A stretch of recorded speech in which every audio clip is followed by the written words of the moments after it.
So over the last 30 years, y'all been in business. I'm sure that you've seen a thing or two, and you've developed processes for wrapping up a project strong and managing punch lists. But I'm sure that you've also seen some projects where there were some major issues related to punch lists, probably in your forensic work that you do as well, right? I think all homeowners and builders have a story about the never-ending punch list. I know that I've been a part of some of those myself.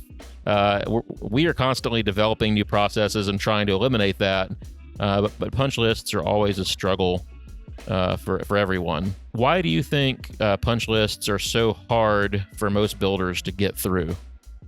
I'll answer the question, but when you told me that we were going to be talking about this, one of the things I was thinking about is, when I was single, it's not about the way the date starts, it's how the date finishes that everybody remembers. Right.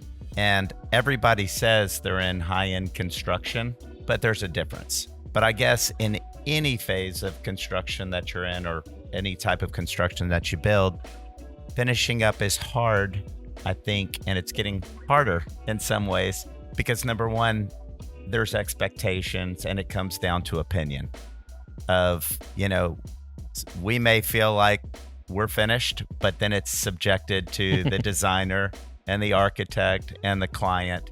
And what I like to say is that we are harder on ourselves than everybody. So what we do is we really try to punch out the house before let anyone scrutinize us. And then hopefully we've narrowed it down to such a small area that we're making our list. And even though that list is small, it can still have 100 items on it. Yeah. Which is really challenging. But I think to answer your question, there's two problems in construction, and it's time and it's money.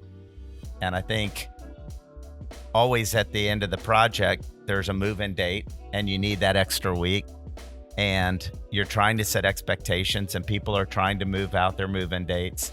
And it's just sometimes reality that it should get it as good as you can, but there are real consequences once the clients and the dogs and the kids move in the house.